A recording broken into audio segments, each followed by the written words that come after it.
Bom dia, pessoal. Bom dia. Para mim é uma grande oportunidade estar aqui falando com vocês. A gente sabe que a Volkswagen, desde o início, desde que ela foi criada no mundo, ela tem essa forma de relacionamento que atribui a vocês a participação protagonista nas coisas importantes que acontecem no mundo. E essa aqui é uma coisa importante, vocês vão ver, não só no mundo, mas aqui no Brasil também. Então, para mim, estar aqui hoje é muito importante. Eu vou falar para vocês um pouco do que a gente tem tratado enquanto Volkswagen, sobre o aspecto de tecnologia, nosso entendimento do que a ciência está indicando para a gente o que é o melhor caminho, mas também o que é importante entender, o que a nossa sociedade, o que o nosso país tem de diferencial quando a gente se envolve e pensa o que será uma solução importante para a gente sobre o aspecto social também, sobre esse entendimento de mobilidade, de o que a gente vai desenvolver, o que a gente vai produzir na nossa indústria aqui. Então vamos lá, aqui como é que a gente tem trabalhado? Tem uma série, a gente tem como princípio de que essas coisas grandes que acontecem na sociedade você não faz sozinho. Por quê? A gente está falando de cadeia de fornecimento de combustível, a gente está falando de uma nova tecnologia que ninguém domina sozinho. Então a gente está trabalhando hoje, esse é o caso da Volkswagen, essa figura aqui, ela representa o que a Volkswagen está fazendo.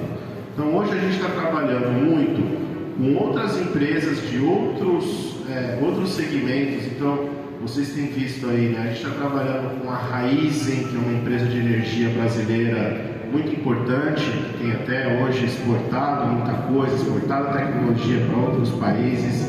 A gente tem trabalhado com a Cosan, que é uma empresa também que trabalha muito nessa área de etanol, para desenvolver tecnologias.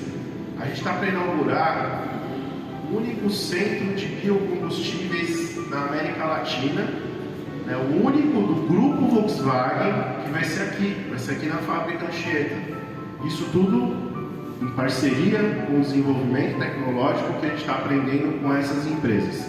Não só com essas empresas, mas também com algumas universidades, especialmente a Unicamp. A gente assinou vários acordos com a Unicamp, porque a gente entende que o etanol ele tem também algumas melhorias de produtividade, tem coisas que a gente precisa melhorar para que, se a gente tiver que aumentar a quantidade de etanol que a gente vai usar nos nossos carros. Então tem uma série de coisas que a gente tem que fazer nessa jornada que a gente está desenvolvendo aqui, que nos próximos slides eu vou mostrar para vocês. Mas aqui, a síntese aqui é que a gente está trabalhando com outros segmentos que normalmente a gente não trabalhava. Então isso tudo aqui é um quebra-cabeças, que a gente tem uma equipe, um time que trabalha para conseguir viabilizar. Vocês estão vendo que tem o sindicato aqui? Por quê? Porque é como isso se encaixa. Quando a gente fala em descarbonização, quando a gente fala em utilização de tecnologias que são tecnologias adequadas à nossa região, ao nosso país, a gente fala sobre o aspecto também social. E o que é o aspecto social? O emprego. São milhões de empregos que a gente considera nessa cadeia, mas são os nossos empregos também. São os empregos que a gente está vendo aqui quando a gente olha um para o outro. Então é por isso que também tem a figura do sindicato aqui, porque nessa jornada aqui nós estamos muito próximos. A gente fala em energia, a gente fala biocombustível, fica uma palavra bonita, mas o que é renovável, o que é não renovável. O renovável é essa figura que a gente vê daquele lado ali. E o Brasil ele tem um potencial muito grande. Além de potencial, eu não diria nem potencial, o Brasil tem uma realidade de energia renovável muito maior do que muitos países hoje que propagandeiam o carro elétrico. O carro elétrico é muito legal, você dirigir um carro elétrico é muito bacana, mas quando a gente considera a matriz energética, ou seja, de onde vem a energia, o Brasil tem um diferencial muito bacana. Até por uma necessidade, ninguém aqui imagina que o Proálcool foi criado porque a gente queria criar o Proálcool. A gente não tinha petróleo na década de 70. Eu lembro de viajar com meu pai, e a gente chegar na casa do meu avô ter comprado gasolina, porque os postos de gasolina não abriam no final de semana. E o Brasil criou um programa de desenvolver um combustível, de colocar esse combustível a ser distribuído. E hoje, você chega aqui e tem nos postos de combustível, tem bombas que vendem gasolina e vendem etanol. A gente fala às vezes com pessoas de outros países que vêm aqui para aprender a nossa experiência e falam, mas vende no mesmo lugar, vende o etanol e a gasolina, a mesma bomba, serve, o bico é o mesmo. Coisas que assim a gente já faz há 40 anos, ou até mais. Mas isso foi criado aqui no nosso país. Se eu estou falando do etanol, mas o potencial que a gente tem de energia renovável também, quando a gente fala de energia solar, quando a gente fala em energia eólica, a Bahia tem potencial de energia eólica. Eu tive uma conversa com o governador da Bahia há um tempo. O potencial de energia eólica da Bahia é maior do que uma Itaipu. Então, o governador Rui Costa falou assim, Henrique, a hora que a gente conseguir investimento para viabilizar isso aqui, a gente vai ter uma Itaipu, porque a Bahia tem ventos constantes. Então isso é algo que vai viabilizar a gente ter aqui na nossa região uma transformação industrial, uma transformação muito grande para mudar a nossa realidade. Então isso tudo é diferente do que acontece em muitos lugares do mundo. E o que a gente tem no meio do caminho? A gente tem essa discussão, o veículo flex, o veículo híbrido e o veículo elétrico. Onde é que elas se encaixam? Vou mostrar na sequência para vocês. Por que é importante no negócio, essa palavrinha poço à roda? Porque a discussão que a gente ouve muito, quando a gente chega na Europa, quando a gente ouve, o carro elétrico não polui. Sabe por quê, gente? Porque as pessoas consideram aquilo que o carro emite dentro do carro para fora. Ou seja, o que gastou para colocar aquela energia para ela chegar até o carro é desconsiderado. Então, por exemplo, vou dar um exemplo. A energia elétrica que entra no carro que roda na Polônia, 80% é baseada em carvão. A energia europeia, a base da energia europeia, ainda é gás, carvão, petróleo. Então, o que quer dizer isso? Que é claro que a energia elétrica é limpa e não emite nada, mas até ela chegar no veículo, ela teve um processo vamos dizer assim, de transformação sujo. Quando a gente considera o poço, ou seja, do início até a transformação no movimento da roda do veículo, a história é diferente. E a história é diferente para quem? Para nós, por causa dessa matriz que a gente falou aqui agora. E é isso, e é essa discussão que a gente, enquanto nação, enquanto país, a gente tem como missão fazer prevalecer. É essa discussão que a gente tem tentado falar alto daqui para fora. E aqui eu vou dizer o seguinte, independente de quem é governante, e isso eu digo por quê? Porque essa é uma missão de Estado. Ninguém pode se apropriar de um Estado, ninguém pode se apropriar de uma cor, de uma bandeira. E o nosso país, ele criou um programa, e esse programa tem que ser defendido por todos nós. Todos nós pensamos nesse futuro, no futuro que o Gigi começou a defender lá atrás. Esse programa é um programa que ele considera nos desenvolvimentos de todas as políticas públicas que a gente tem energéticas, e a gente, enquanto indústria, a Volkswagen tem um papel muito grande. Eles querem saber, e a gente tem que defender o seguinte, que no Brasil vai prevalecer o poço à roda. Por quê? Eu vou mostrar, se não prevalecer o poço à roda, é claro que o elétrico vai ser melhor. Olha só. Isso daqui é para mostrar o seguinte para vocês, O que está acontecendo? Isso a gente tem mostrado para o governo brasileiro. Em 2012, eu vou usar aqui números que têm sido falados, 2012 foi o nosso recorde de produção. Quem estava aqui, isso vai fazer 10 anos já. Esse ano faz 10 anos. Em 2012 a gente vendeu muito carro. Desde então, a gente foi diminuindo. Vai fazer 3 anos que a gente está vendendo, enquanto país, a mesma quantidade de carros. O que está acontecendo? A nossa frota está envelhecendo. A nossa frota é a frota de veículos mais velha dos últimos 20 anos. que acontece com o carro mais antigo? É o carro que polui mais. Então, o que adianta eu colocar sistemas de controle de emissões? O que adianta eu deixar o carro mais caro, se ao mesmo tempo o carro que está, na maioria das vezes, na rua é o carro que polui mais? Essa é uma discussão que a gente está colocando para o nosso governo para mostrar, olha, a velocidade de implementação das coisas tem que considerar o real potencial de compra do nosso consumidor, para que a gente não tenha uma situação de envelhecimento da nossa frota. Por quê? Um carro que eu vendia há 15 anos, ele polui o equivalente a 8 carros do que eu faço agora. Então eu preciso renovar essa frota. Eu preciso colocar mais carros novos nas nossas ruas. Mas ó, esse daqui, gente, esse é bem legal para mostrar o seguinte. Tá bom. Então, Henrique, como é que é o nosso carro frente ao carro europeu? Como é que é o nosso carro americano nessa história aí de poço a roda? É o seguinte, gente. O nosso carro, lá na Europa, se a gente abastece ele com gasolina, isso daqui, esse número aqui, é o tal do carbono, né? Hoje, o nosso veículo flex, ele emite uma unidade que é equivalente a 93 gramas de CO2. O que quer dizer isso? Durante 93 unidades durante a existência toda do veículo.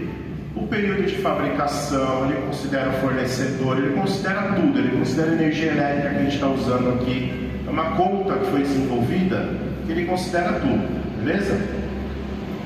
Esse veículo hoje já emite 93. Quanto é que ele emite um elétrico? Esse mesmo veículo elétrico na Europa, 133. Opa! Então para que eu vou ter um elétrico aqui no Brasil? Não faz sentido. É essa a discussão, gente. Quando a gente considera o poço à roda, ele é imbatível. Por quê? Porque o nosso país tem coisas que os outros países não têm. Não é só, aliás, é importante dizer, mas nós vamos ser uma ilha no mundo? Não é só o nosso país. Só que muitos países como o nosso, têm essa característica, mas infelizmente não são os países que estão dando as cartas. É por isso que a gente tem que se unir, é por isso que a gente tem que resistir, e é por isso que a gente tem que ter uma política pública forte, concreta, e que possa viabilizar a permanência e a continuidade da nossa indústria aqui da forma como ela é. Então, se eu tenho hoje já uma realidade com flex de 93, por que eu vou investir no elétrico para chegar a 95? Melhor ainda, eu vou investir num híbrido. Um híbrido, se eu colocar gasolina na Europa, eu chego a 1,73.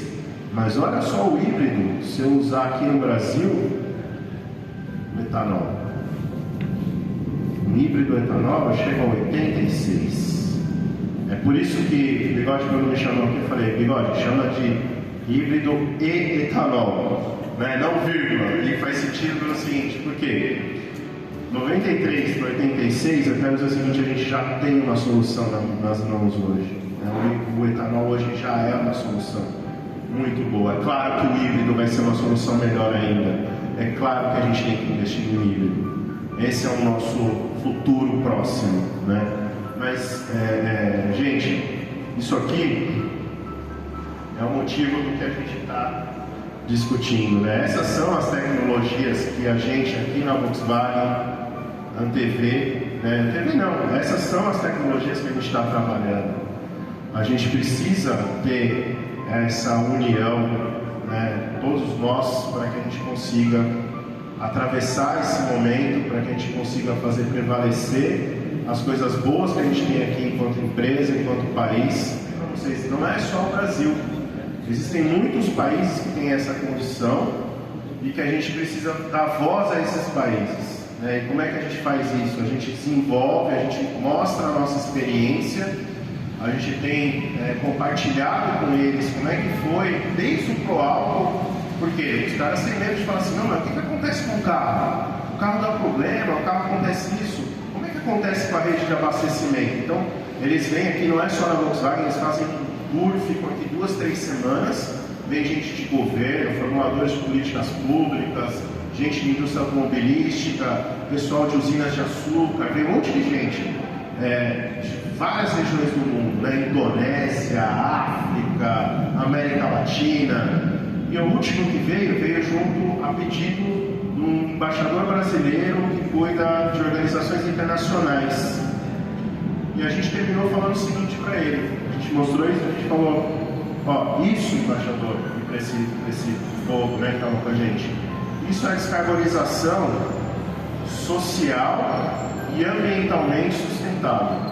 Porque simplesmente apagar a luz daqui de onde a gente está é muito fácil, a gente descarboniza.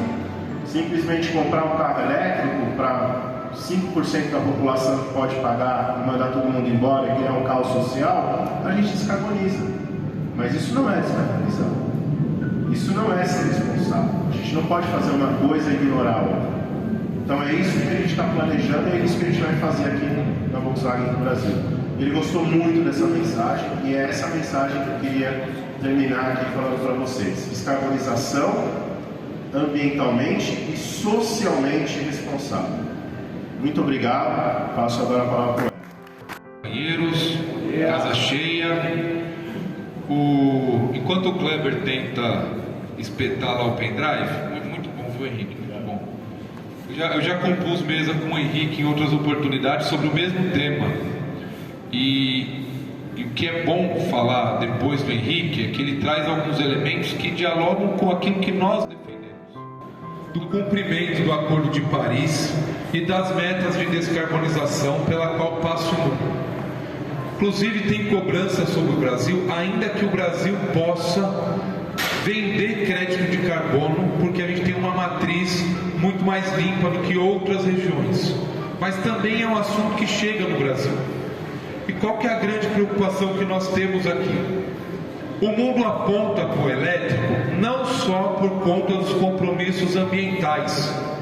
Tem um interesse, e claro, os países procuram defender os seus interesses, porque nenhum país, sobretudo da Europa, eles querem ficar refém, como é hoje, de alguns poucos produtores de petróleo.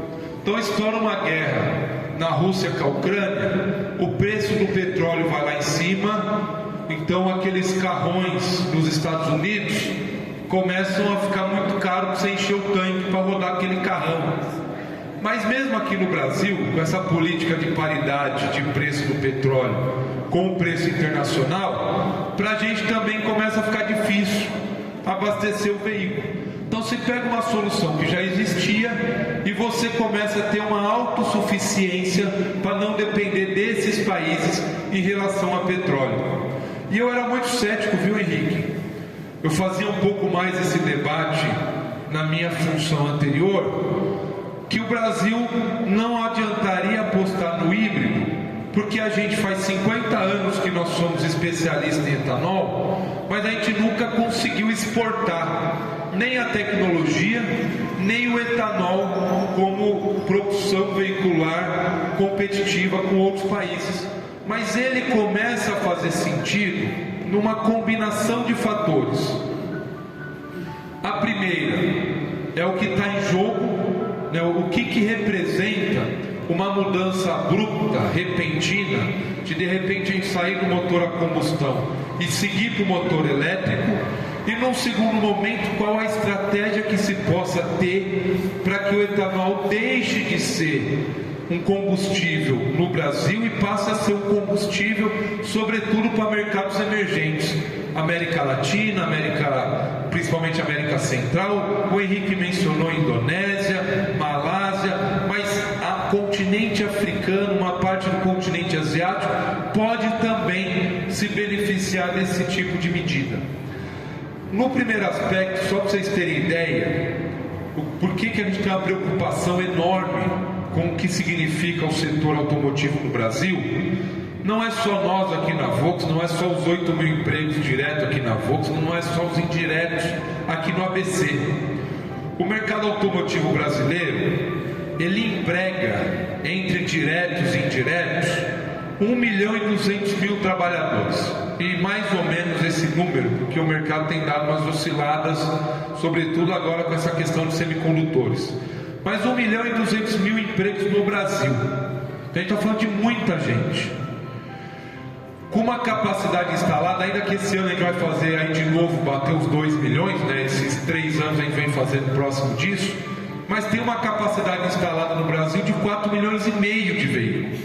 Então, a gente pode dobrar a produção de automóveis com o que nós já temos de capacidade no Brasil.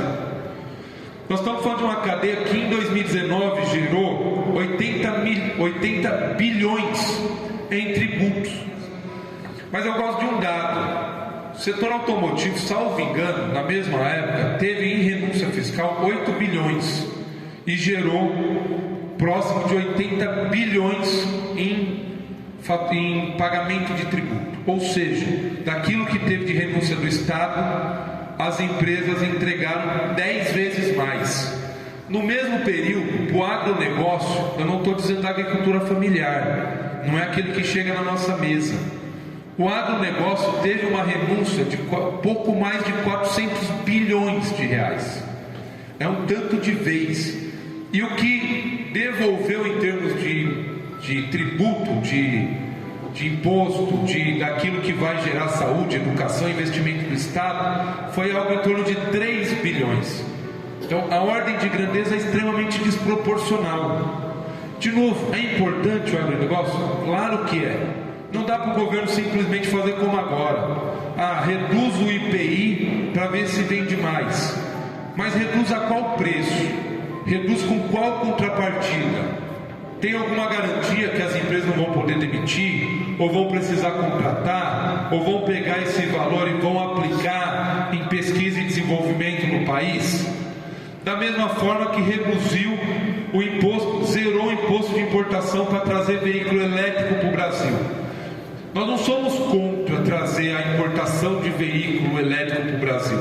É até bom para a gente aprender a lidar com esse carro. Agora, a que custo é isso? A custo de fechar nossa empresa automotiva sem nenhuma contrapartida social de quem importa? Porque está importando, não está pagando tributo, não está gerando a cadeia, não está gerando emprego, não deixa nada para o Estado, mas está usando o nosso mercado. Então, que nós temos 27 montadoras no Brasil, mas nós temos 486 autopeças no Brasil. Então, é toda uma cadeia que emprega, que gera tributo e que gera desenvolvimento para o nosso país. O que é uma mudança abrupta entre o motor a combustão que a gente conhece, entre a fábrica de São Carlos, que produz os motores que a gente monta aqui, e o motor elétrico? Motor elétrico, num cálculo muito grosseiro, ele tem 60% menos componentes do que um motor a combustão. Um motor a combustão tem por volta aí de 30 mil componentes, um elétrico puro tem por volta de 11 mil componentes. Então nós estamos falando já de um estrago nessa cadeia de fornecimento que eu mencionei. Então o setor de autopeças, principalmente aquele que monta para powertrain, que fornece para São Carlos, mas para nós aqui também, a gente já está falando que de um dia para a noite tem uma quebradeira. Mas veja, não é só eles, porque um carro elétrico não é o mesmo carro que a gente monta aqui na Anchieta. Tem muito componente plástico, muito acionamento mecânico, que ele já ganha uma roupagem nova. Nós estamos num momento de falar de novas tecnologias, indústria 4.0, digitalização. Então, claramente que parte dos comandos que a gente conhece hoje, eles também já vêm de forma digital. Então, também esses outros componentes que não necessariamente estão ligados a motor e câmbio, eles também passam por uma mudança de conceito.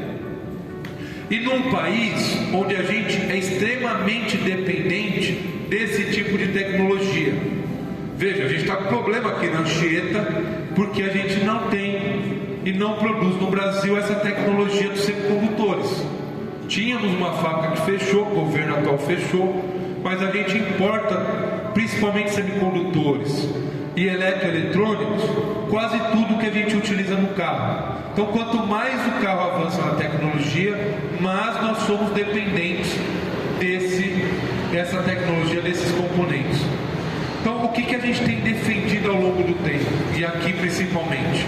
Que nós façamos uma transição gradual para a eletrificação. Não dá para a gente, enquanto país, e com a importância que o Brasil tem no setor automotivo, ficar fora do debate da eletrificação. Não é isso que nós estamos defendendo. A gente não está defendendo ficar no motor a combustão. Nós não estamos falando de ser referência em motor a combustão. Nós estamos defendendo que a gente avance na eletrificação, mas de forma gradual. E onde entra, e o que faz sentido para nós? Justamente o motor híbrido, mas não só o híbrido tradicional. A gente aposta no híbrido que tem ao seu lado um combustível que é genuinamente brasileiro, que a gente já conhece, que a gente já aposta nele, que é o etanol. Mas para além do cumprimento da meta da redução de CO2, e já ficou claro que é possível quando a gente leva em consideração a forma de medir, a métrica que nos favorece, porque o europeu usa a métrica lá do tanque à roda, do abastecimento do veículo à roda. Então ele vai fazer a conta que ele abasteceu com energia elétrica, não emitiu nada de poluição, aquele carro é bom, e vai falar que o nosso polui e que a gente precisa fazer elétrico aqui também. A gente tem que levar em consideração também a conta que nos favorece. Então é essa conta que o Henrique explicou. Então lá na Europa, uma termoelétrica ligada, queimando carvão, soltando fumaça na atmosfera para gerar energia elétrica, e aqui no Brasil a gente ter uma geração de energia elétrica mais limpa, mas ao mesmo tempo a gente tem também o plantio de cana-de-açúcar, que no ciclo do plantio da cana, ele também consegue ficar com carga negativa de emissão de CO2. Então, pelo contrário, a gente consegue inclusive vender crédito a partir disso. Tem desenvolvimento do etanol de segunda geração, então é você utilizar, fazer um etanol e depois fazer um segundo etanol com aquilo que seria o bagaço, de você usar o resto da cana, o bagaço da cana, para você produzir gás metano, e a partir do gás metano você também ter abastecimento de frota, sobretudo de caminhão. Então, só do lado rural você já tem um campo enorme para desenvolver e fazer pesquisa no Brasil, gerar conhecimento no Brasil. Mas do lado da indústria, no mundo não se tem esse tipo de veículo produzindo fora. Aqui no Brasil, só a Toyota tem a tecnologia híbrido flex a etanol, e a Volkswagen tem no mundo carro híbrido, mas que não é a etanol, e ele ainda é plug-in, ele vai na tomada. Então, para a gente ter no Brasil, na Volkswagen, um carro híbrido a etanol, vai precisar, a partir daqui, desenvolver essa tecnologia, e com isso a gente gera postos de trabalho no desenvolvimento, fortalece a nossa engenharia, gera emprego e parceria com universidades no Brasil, e você começa a ter um desenvolvimento local da tecnologia a partir do potencial que nós temos. Então não é a matriz vindo e empurrando para nós um carro que talvez não atenda ao Brasil, mas é a gente, a partir da nossa experiência, a partir do que nós já temos, desenvolvendo um carro que pode ser exportado para outras regiões do mundo. O setor de abastecimento de postos de combustíveis no Brasil. Então, antes de falar do número especificamente, imaginem hoje a gente deixando o carro a combustão e indo para o carro elétrico. Se a gente pegar todo o país, nós não temos já postos de combustível no Brasil inteiro, porque não é do dia para a noite que nós vamos ter eletropostos no Brasil inteiro. Essa tecnologia vai acontecer, mas ela vai demorar um tanto, e é também uma oportunidade para a gente explorar. O Brasil pode produzir eletropostos para atender a demanda que vai crescendo. vai crescendo nos grandes centros, São Paulo, Rio de Janeiro, região metropolitana, vai crescendo em prédios novos, né? Os prédios novos já tem lá 1 ou 2 estações de carga elétrica, vai aparecer novos negócios, postos de serviços diferentes, já com eletroposto, mas até o eletroposto ser uma realidade no Brasil, a gente consegue atender, né, essa nova demanda já com eletrificação, com o veículo, com lá o posto que já existe, que põe o etanol. E eu ia falar um número, registrado como frentista no Brasil, nós temos 345 mil trabalhadores. 345 mil trabalhadores que trabalham registrados como frentista, fora os que não estão registrados ou estão registrados como qualquer outra função. Então, para nós tem um ponto importante aqui, que é a questão da defesa do emprego, mas não só dos empregos atuais, tem a questão da defesa do emprego que possa surgir. Por isso que a gente tem apostado tanto nessa transição entre um modelo e o outro modelo. O Brasil, enquanto país, enquanto Estado, não pode beneficiar uma tecnologia em prejuízo de outro. Pelo contrário, o Brasil pode conviver com várias tecnologias. O que nós não podemos é não ter uma ação do governo olhando para o futuro de um setor importante como é o setor automotivo. Então, o que a gente tem cobrado, e no desenvolvimento desses debates que a gente tem feito, é, primeiro, nós precisamos de fato ter uma integração entre os vários atores que debatem isso. Não é uma decisão que pode ficar somente na mão das empresas, por mais que a empresa que toma a decisão de investir ou não. Se a gente aprender com os outros países, nenhum país e nenhuma empresa está avançando na eletrificação porque ela sozinha gosta do debate. As empresas têm apostado na eletrificação porque há compromisso dos governos, e os governos colocam como lei que a empresa precisa descarbonizar X%, que a partir de tal ano não vai haver mais produção de carro a combustão, que depois de tal ano não vai haver mais comercialização do carro a combustão, e isso faz com que as empresas se adaptem às exigências que o governo faz. Por que o Brasil não pode também fazer exigências do desenvolvimento do que quer? Então, é possível pensar uma política pública partindo do Estado e olhando para o nosso potencial de desenvolvimento da indústria automotiva. De novo, nós já produzimos, nós somos o 7º maior produtor, o 8º maior mercado, mas com condições de chegar ao 5º. E por que a gente não pode também colocar condições para que as empresas invistam aqui nessa tecnologia? Segundo cuidado, companheiros e companheiras, se não tiver uma política sobre isso, os nossos acordos não nos sustentam em relação a isso. Falo enquanto Volks. Se eu fosse falar fora, eu não ia falar de acordo. Mas se não tiver uma política por parte do Estado que cobre das empresas esse tipo de investimento, o caso Ford vai ser o caso mais emblemático para nós. A Ford saiu do Brasil, mas continua vendendo carro no Brasil. Outra empresa pode deixar de produzir no Brasil e importar das suas matrizes o carro elétrico.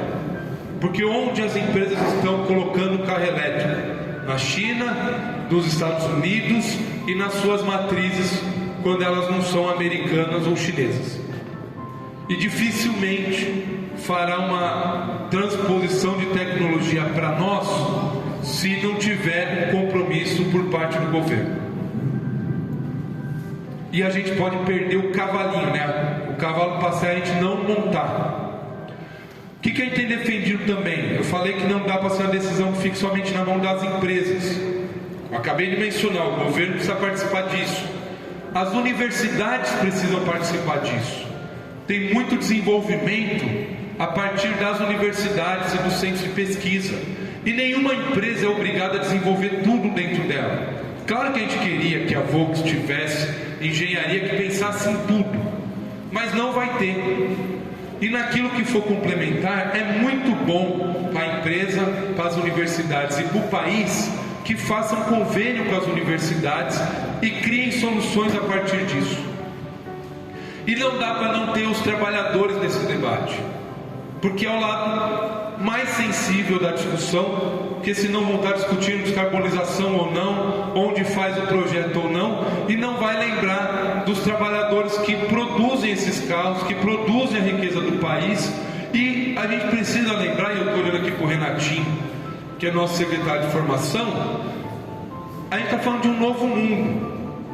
É um novo processo que começa lá na manutenção desses veículos elétricos, no socorro desses veículos elétricos.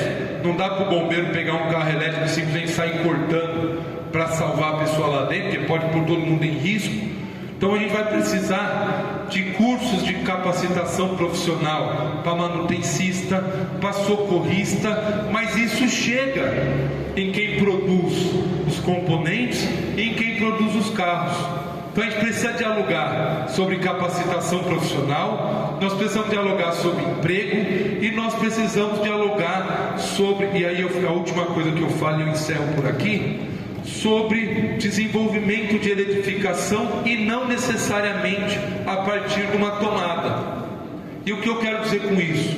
Já existem no Brasil pesquisas sobre o carro, o motor a hidrogênio, célula de hidrogênio. Já existe inclusive tecnologia, já tem empresas com carro movido a célula de hidrogênio. Mas no Brasil a gente pode ter a célula de hidrogênio a etanol. Então estou dizendo que vocês podem ter um carro que vai no posto de combustível, igual a gente já conhece, vai abastecer a etanol, dentro do carro vai ter lá um conversor que vai estourar a partícula de hidrogênio, vai converter aquilo em eletricidade e no final será um carro elétrico, não será um carro a combustão. Então isso existe desenvolvimento para isso. E o Brasil pode também trilhar essa tecnologia. No slide do Henrique ele não falou, mas estava lá a opção da célula hidrogênio. Então por que não apostar nisso? Mas isso não vai sair por parte das empresas, até porque é uma tecnologia muito cara para se desenvolver. Mas é possível a partir de um convênio entre todos esses atores que eu mencionei, sentar na mesma mesa, trabalhadores, empresas, universidade, governos, e discutirem qual é o plano de eletrificação automotiva e de desenvolvimento automotivo do Brasil. E a partir daí olhar a manutenção das indústrias aqui, tecnologia nacional, produção nacional, geração de conhecimento e geração de emprego e renda. E aí, para fechar, o Henrique falou de um conceito, e eu vou falar de outro, que nós estamos falando de sustentabilidade. A gente fala muito de sustentabilidade, da pegada de sustentabilidade. O que nós estamos defendendo é o conceito de sustentabilidade que seja ambiental, que seja econômico e que seja social. Que ele olhe para as futuras gerações, que ele traga a sustentabilidade que o planeta precisa, o equilíbrio que o planeta precisa em termos de ambientais, mas que ele possa ser sustentável economicamente, porque tem que fazer sentido, a conta tem que fechar no final do dia, mas sobretudo que ele seja sustentável do ponto de vista social. E aí é não desestruturar as cadeias que nós temos, é não abrir mão dos empregos que nós temos, e é apostar em gerar tecnologia no Brasil, que olhe para a população, que aquilo que se gere nas universidades e nas empresas possam estar a serviço e às mãos da população brasileira, que o carro que seja produzido possa ser comprado pelos brasileiros e que tenha emprego e renda para garantir o futuro desse país. Com isso eu encerro, companheirada, obrigado pelo debate e fico à disposição aqui também.